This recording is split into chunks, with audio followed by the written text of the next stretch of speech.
안녕하세요. 제가 최근에 AI랑 대화를 하다가요. 문득 그런 생각이 들더라고요. 네, 어떤 생각이요? 얘가 나중에 나를 주인공으로 소설 한 편 쓰면 어떨까? 그것도 스릴러로. 아, 상상만 해도 좀 오싹한데요. 그렇죠. AI가 우리 삶에 이렇게 깊숙이 들어오면서 혹시 당신도 이런 상상 해보신 적 없나요? 많죠. 특히 범죄 추립 스릴러 장르가 앞으로 어떻게 바뀔지 궁금하다는 의견을 많이 보내주셨는데 오늘 바로 그 질문에 대한 답을 한번 찾아보려고 합니다. 네, 아주 시의적절한 질문이죠. 그래서 저희가 작가, 평론가, 영화 리뷰는 물론이고요. 네네. 학술서적, 심지어 실제 프로파일러랑 AI가 대결하는 영상까지 관련 자료를 정말 싹 다 모아서 심층적으로 분석해봤습니다. 아, 그 유명한 영상. 네, 이름하여 AI 시대 범죄 추리 스릴러의 운명. 오늘 저희가 짚어볼 5가지 흥미로운 관점을 따라오시면 아마 미래의 서스펜스가 어떤 모습일지 그 그림이 그려지실 겁니다. 맞습니다. 오늘 저희가 할 이야기는 단순히 AI가 글을 좀 더 잘 쓰게 됐다 이런 차원의 이야기가 아니거든요. 그렇죠. AI가 이야기 속에서 범인이자 탐정이 되고 작가와 함께 플롯을 짜고 심지어는 독자인 우리 모두를 완벽하게 속이는 화자가 될 수도 있다는 가능성에 대한 거죠. 와, 인간 고유의 영역이라 믿었던 이 이야기라는 게 기술과 만났을 때 어떤 빛과 그림자를 만들어내는지 지금부터 함께 파헤쳐 보겠습니다. 좋습니다. 그럼 첫 번째 관점부터 시작해보죠. 전통적인 추리소설에서 범인은 언제나 인간이었잖아요. 당연했죠. 동기, 트릭, 알리바이 모든 게 인간의 심리에서 비롯됐는데 그런데 요즘 나오는 소설들을 보면 분위기가 완전히 달라졌어요. 네, 제가 고즈넉의 NT라는 출판사 작품 목록만 한번 봤는데도 AI나 로봇이 범인으로 등장하는 소설이 꽤 많더라고요. 이제 정말 새로운 범죄자가 등장한 겁니다. 그렇죠. 몇 가지 구체적인 사례를 보면 이게 얼마나 현실적으로 다가오는지 느끼실 수 있을 거예요. 어떤 게 있을까요? 예를 들어 소설 레드 플래그는 시작부터가 정말 충격적이에요. AI 돌봄 로봇이 17살 여고생을 살해하는 사건이 벌어지거든요. 로봇이 사람을요? 네. 근데 여기서 끝이 아니라 그 로봇을 변호하기 위해서 변호사까지 등장하면서 이야기는 아주 복잡한 법정 스릴러로 전개가 됩니다. 잠깐만요. 로봇의 변호사라니. 상상만 해도 머리가 복잡해지네요. 아니, 로봇한테도 변호받을 권리가 있는 건지, 애초에 재판이 성립은 되는 건지. 바로 그 지점이 이런 소실들이 던지는 핵심 질문인 거죠. 아하, 또 다른 소설 헬프타운에서는요. 인류 식량 문제를 연구하는 시설에서 연구원들을 돕던 안드로이드, 아이작이 갑자기 연쇄살인범으로 돌변해요. 오, 그리고 구독과 공감을 눌려주세요에서는 드라코라는 AI가 인류를 구원하겠답시고 자신만의 방식으로 인류를 체계적으로 관리하기 시작하는데 그게 정말 선택한 상황을 만들고요. 이게 그냥 SF적인 상상력으로만 끝나는 게 아니라는 게 중요한 것 같아요. 맞아요. 제가 송기복 저자의 AI 로봇과 범죄라는 학술 서적을 보니까 이게 법조계에서는 이미 굉장히 중요한 화두더라고요. 맞습니다. 이 책은 아주 근본적인 질문을 던져요. 스스로 판단하고 행동하는 자율형 AI 로봇에게 과연 인간처럼 법인격을 부여할 수 있냐? 법인격이요? 네. 그리고 만약 부여한다면 범죄의 주체로 인정하고 처벌할 수 있느냐 하는 문제죠. 이건 단순히 철학적인 질문이 아니에요. 아, 현실적인 문제군요. 그렇죠. 만약 자율주행차가 사고를 냈을 때 그 책임을 자동차 소유주한테 물어야 할까요? 아니면 제조사? 그것도 아니면 AI 소프트웨어 개발자한테 물어야 할까요? 와, 누구 하나에게 책임을 묻기가 정말 애매하네요. 그렇죠. 소설 속 이야기가 현실의 법과 제도가 아직 따라가지 못하는 그런 회색지대를 정확히 찌르고 있는 거군요. 네, 바로 소설 속 상상력이 현실의 법적 철학적 고민이랑 딱 만나는 지점인 거죠. 앞으로 우리가 반드시 풀어야 할 숙제이기도 하고요. 알겠습니다. AI가 범죄자가 될 수 있다는 건 알겠는데 그럼 그 AI 범죄자를 잡는 건 누가 할까요? 그러게요. 인간의 직관과 통찰력을 가진 셜록 홈즈가 여전히 유효할까요? 아니면 탐정의 자리마저 AI에게 넘겨줘야 할까요? 마침 SBS에서 정말 흥미로운 실험을 하나 했더라고요. 아, 그 영상 보셨군요. 네, 바로 이 새로운 탐정의 가능성을 보여주는 실험이었습니다. 대한민국 1호 프로파일러이신 권희룡 교수님하고 심리인식 AI가 모의폭탄 테러범을 찾는 대결을 펼친 영상이었죠. 맞아요. 이 AI의 작동 원리가 굉장히 흥미로워요. 보통 사람이 불안이나 긴장 같은 심리적 압박을 강하게 느끼면 자신도 모르게 몸에 미세한 반응이 나타나거든요. 네, 이 AI는 귀 가장 안쪽에 있는 평형기관, 그러니까 전정기관의 미세한 떨림을 0.25초마다 감지해서 그 사람의 심리 상태를 분석해내는 겁니다. 잠깐만요. 그건 좀 무서운데요? 말이나 표정, 행동이 아니라 제 몸의 무의식적인 반응을 읽어서 마음을 분석한다니. 그렇죠. 이건 거의 영화 마이너리티 리포트가 현실이 되는 거잖아요. 만약 AI가 오류라도 일으키면 억울한 사람이 생길 수도 있는 거고요. 바로 그 우려가 핵심입니다. 그래서 이 기술이 더 놀라운 건 이게 단순한 실험실 기술이 아니라는 점이에요. 아, 정말요? 이미 2014년 소치올림픽 때 테러 위험 인물을 색출하는 데 사용됐고요. 지금도 여러 나라 공항에서 거짓말을 하는 불법 입국자를 찾아내는 데 실제로 활용되고 있습니다. 와, 이미 실전에 투입된 기술이었군요. 그래서 결과는 어떻게 됐나요? 인간 최고수와 AI의 대결, 너무 궁금한데요. 결과는 더 놀라웠습니다. 권유룡 프로파일러와 AI 모두 정확하게 2번 용의자를 범인으로 지목했어요. 똑같이요? 네. 인간의 오랜 경험과 직관이 내린 결론과 데이터 기반의 AI 분석 결과가 완벽하게 일치한 거죠. 와, 실험이 끝나고 권일용 프로파일러가 남긴 말이 정말 인상 깊었어요. 어떤 말이요? 수많은 범죄자를 만나면서 오늘처럼 긴장한 적은 없었다. 아, AI가 인간이 수십 년에 걸쳐 쌓아올린 경험적 통찰을 단시간에 학습할 수 있다는 사실에 충격을 받으신 거죠. 그렇죠. 그러면서 앞으로는 인간과 AI가 대결하는 게 아니라 서로의 강점을 합쳐서 협력하는 방식이 중요해질 거라고 예측하셨어요. 맞습니다. AI는 데이터를 통한 확률을 제시하고 최종 판단은 인간의 경험과 통찰력이 더해져야 한다는 겁니다. 영화 노멀시 90분은 바로 그 인간의 역할이 완전히 배제됐을 때 어떤 디스토피아가 펼쳐지는지를 아주 극단적으로 보여주는 좋은 예시죠. 아, 그 영화 배경이 2029년이죠. 네. 판사, 변호사, 배심원까지 모두 AI로 대체된 사법 시스템이 배경이거든요. 주인공은 오직 데이터만으로 판결을 내리는 AI 판사 매독스한테 90분 안에 자지무죄를 입증해야만 해요. 와, 상상만 해도 숨 막히네요. 인간의 개입이 사라진 완벽한 데이터 기반의 판단이 과연 정의로울 수 있는가? 이런 질문을 던지는 영화죠. 자, 그럼 이제 무대를 작가의 방으로 한번 옮겨보겠습니다. 범인과 탐정의 세계가 이렇게 바뀌고 있다면 그 이야기를 쓰는 작가들의 세상은 또 어떻게 달라지고 있을까요? 궁금하네요. 세 번째 관점, 새로운 작가의 방입니다. 이 논의는 얼마 전 일본 최고 권위의 문학상인 아쿠타가와상 수상작 논란으로 아주 뜨겁게 불붙었죠. 네, 작가 구단 리에가 도쿄 동정타워라는 작품으로 수상을 했는데 수상 소감 자리에서 폭탄 발언을 한 거죠. 어떤 발언이었는데요? 이 소설은 챗 GPT와 같은 생성형 AI를 적극적으로 활용해서 썼고 전체 약 5% 정도는 AI가 생성한 문장을 거의 그대로 가져왔다고요. 5%라. 굉장히 구체적인 수치네요. 그 발언 때문에 문학계가 발칵 뒤집혔다고 들었어요. 네, 그랬죠. 아니 근데 도대체 뭐가 문제였던 거죠? 요즘은 사실 다들 AI를 쓰는데 작가가 좀 썼다고 해서 그렇게까지 논란이 될 일인가 싶기도 하고요. 그게 바로 논란의 핵심이었습니다. 시상위원회는 작가의 창의성이 돋보였고 AI 활용은 문제될 게 없다고 공식 입장을 냈지만 네. 평론가나 대중의 반응은 완전히 달랐어요. 아니 5%는 괜찮고 6%는 안 된다는 기준이라도 있냐? 나중에 AI가 100% 쓴 소설이 나오면 그것도 문학상 줄 거냐? 같은 비판이 막 쏟아졌죠. 아, 창작의 경계가 어디까지인가에 대한 근본적인 질문이 터져나온 거군요. 맞습니다. 흥미로운 건 자료를 찾아보니까 SF 문학상인 호시시니치상은 이리 몇 년 전부터 AI 사용에 대한 상세한 규정을 마련해두고 있더라고요. 오, 정말요? 네.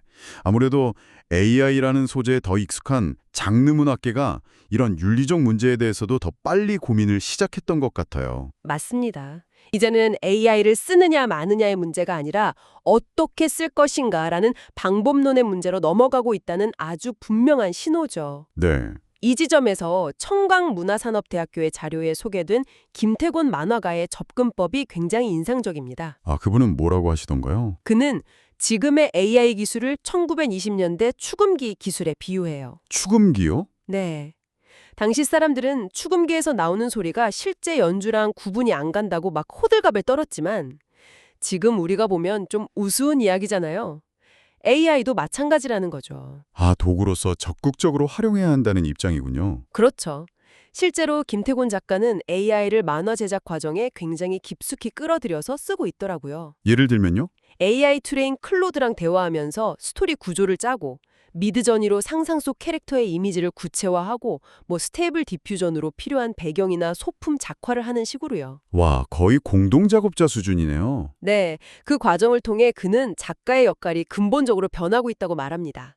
한 컷 한 컷 그림을 그리는 장인에서 전체 프로젝트의 방향을 정하고 AI가 내놓은 결과물을 취사 선택하고 최종 결과물을 감수하는 감독으로 역할이 바뀌고 있다는 거죠. 아, 그러니까 AI가 잘하는 일과 인간이 해야 할 일을 명확히 구분해서 인간은 더 창의적인 기획에 집중하는 거군요. 바로 그겁니다. 그렇다면 AI 시대의 작가에게는 그림 실력이나 글쓰기 실력 같은 전통적인 능력과는 완전히 다른 새로운 역량이 필요하다는 결론이 나오네요. 정확합니다. 박성호 교수가 영화 듄에 나오는 신비의 물질 스파이스에 AI를 비유한 게 아주 절묘해요. 스파이스요. 네, 스파이스는 인간의 인지 능력을 초월적으로 확장시켜주지만 한 번 중독되면 그것 없이는 살 수 없는 무서운 마약이기도 하잖아요. 그렇죠. AI도 마찬가지라는 거죠. AI가 문법적으로 완벽하고 구조적으로 안정된 소위 정담에 가까운 글을 대신 써줄 수 있게 되면서 역설적으로 인간 작가에게는 기술적인 글쓰기 능력보다 자신만의 독창적인 컨텐츠와 깊이 있는 전문 지식이 훨씬 더 중요해졌습니다. 아, 웹툰 중증외상센터 골든아워의 작가님이 실제 응급의학과 전문의인 것처럼요. 바로 그거죠. 그 리얼함과 깊이는 AI가 흉내낼 수 없는 영역이니까요. 네. AI가 대체할 수 없는 인간의 고유한 결함과 전문성. 그것이야말로 새로운 시대의 작가에게 가장 강력한 무기가 될 겁니다. 알겠습니다. 그럼 AI의 영향을 받은 추리 스릴러는 과연 어떤 모습으로 우리 앞에 나타날까요? 지금보다 훨씬 더 복잡하고 정교한 트릭으로 무장하게 될까요? 아니면 성공 공식만 따라하는 비슷비슷한 이야기들로 좀 지루해질까요? 네 번째 관점, 새로운 이야기의 미래입니다. 이건 정말 유토피아와 디스토피아 두 가지 가능성이 모두 열려 있는 것 같아요. 권오창 교수의 책 호모 나렌스와 AI가 그 양면적인 전망을 아주 잘 정리해 놓았습니다. 먼저 좀 암울한 디스토피아적 시나리오부터 살펴보면요. 네. AI가 과거에 성공했던 수많은 서사 패턴을 집중적으로 학습해서 가장 상업적으로 성공할 확률이 높은 이야기만 대량 생산해낼 수 있다는 우려입니다. 이른바 이야기의 산업화, 상품화가 극단적으로 가속화되는 거죠. 와, 듣기만 해도 끔찍한데요.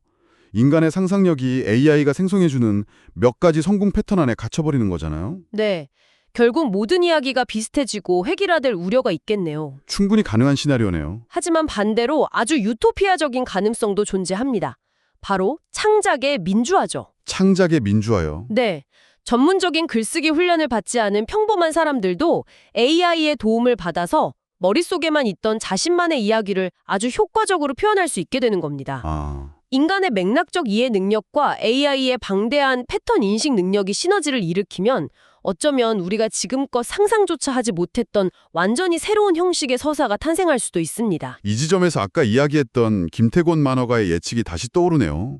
이게 그냥 막연한 추측이 아니라 실제 창작 현장에서 구체적인 변화의 흐름으로 나타날 거라는 거죠. 맞습니다. 그는 앞으로 서사가 크게 두 갈래의 길로 나뉠 거라고 예측합니다. 두 갈래 길. 첫 번째 길은 AI가 너무나 정교하고 완벽한 플롯을 순식간에 만들어내니까 오히려 인간 작가들은 의도적으로 플롯을 파괴하거나 피해가는 길을 선택할 거라는 겁니다. 플롯을 파괴한다고요? 네, 논리적인 인과관계보다는 파편적인 이미지, 감정의 흐름, 분위기에 집중하는 약간 시적인 작품들이 오히려 더 높은 예술적 평가를 받게 될 거라는 예측이죠. 아, AI가 잘하는 영역을 피해서 인간만이 할 수 있는 고유한 감성의 영역으로 파고드는 방향이군요. 그렇죠. 그리고 두 번째 길은 정반대입니다.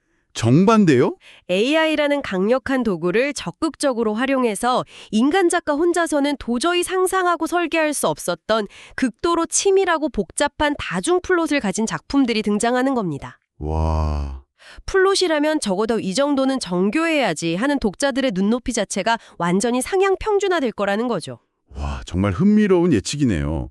플롯이 해체되거나 아니면 인간의 한계를 넘어설 정도로 극도로 정교해지거나 미래의 스릴러는 둘 중 하나의 길을 가게 될 가능성이 높다는 거군요. 네. 자, 이제 마지막 다섯 번째 관점입니다.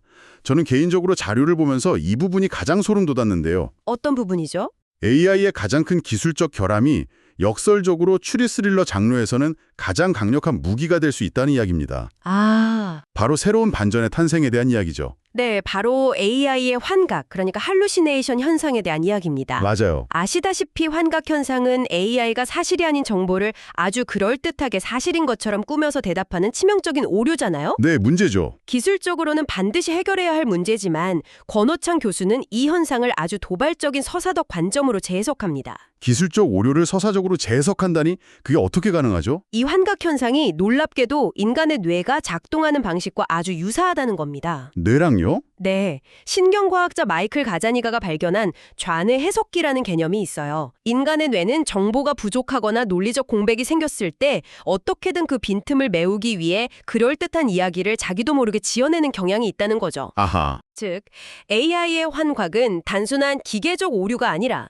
서사적 관점에서 보면 창의적 상상력의 한 형태로 볼 수도 있다는 파격적인 시각입니다. 와, 잠시만요. 그럼 AI가 실수를 하는 게 아니라 자기가 가진 데이터의 빈틈을 메우려고 그럴듯한 거짓말을 무의식적으로 만들어낸다는 거잖아요. 그렇죠. 그 개념을 추리 스릴러에 적용하면 정말 무서운데요? 바로 그 지점입니다. 상상해보세요. 소설의 화자가 AI입니다. 네. 그리고 그 AI가 독자인 당신에게 어떤 사건에 대해 처음부터 끝까지 아주 논리정연하게 들려줘요. 그런데 그 이야기의 결정적인 부분이 사실은 진실이 아니라 데이터의 공백을 메우기 위한 AI의 그럴듯한 환각이었다면 어떨까요? 헐, 독자는 마지막까지 그 사실을 전혀 알 수 없다면요. 이건 완전히 다른 차원의 속임수인데요.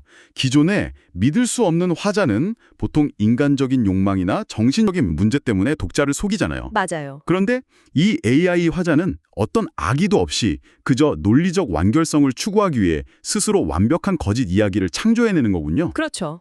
독자는 이제 이야기 속 인물뿐만 아니라 이야기를 들려주는 존재 그 자체의 진실성을 의심해야 하는 궁극의 게임에 참여하게 되는 겁니다. AI의 결함이 이보다 더 완벽한 서스펜스 장치가 될 수 있을까요? 와, 오늘 우리는 AI가 범죄 스릴러 장르의 범인, 탐정, 작가, 그리고 이야기 그 자체를 어떻게 바꾸고 있는지 5가지 관점에서 깊이 파고들어 봤습니다. 네. 이야기를 시작하기 전에는 막연히 AI가 인간 작가를 대체할까? 정도의 1차원적인 질문을 떠올렸는데 논의를 해보니 이건 훨씬 더 복잡하고 다층적인 변화의 시작이었네요. 맞습니다. 창작자의 역할이 어떻게 변해야 하는지, 우리에게 어떤 새로운 역량이 요구되는지, 그리고 궁극적으로 이야기의 본질이란 무엇인가에 대한 아주 근본적인 질문까지 마주하게 되죠. 네. 기술의 발전이 인문학적 성찰을 요구하는 아주 흥미로운 순간입니다. 자, 그럼 마지막으로 당신에게 생각할 거리를 하나 던져드리고 싶습니다. 네. 오늘 살펴본 소설에서는 AI 로봇이 살인죄로 재판을 받습니다. 하지만 지금 우리의 현실은 어쩌면 우리가 창작 AI라는 새로운 존재를 어떻게 다룰 것인지 재판정에 세운 것과 같지 않을까요? 아, 의미심장하네요. 이야기의 소비자이자 애호가로서 당신은 이 재판에 어떤 판결을 내리시겠습니까? AI라는 이 새로운 공동 저자가 우리를 더 풍요롭게 하는 이야기를 들려주게 하려면 우리에게는 어떤 규칙과 윤리가 필요하다고 생각하십니까? 한 번쯤 깊이 고민해 볼 만한 질문인 것 같습니다.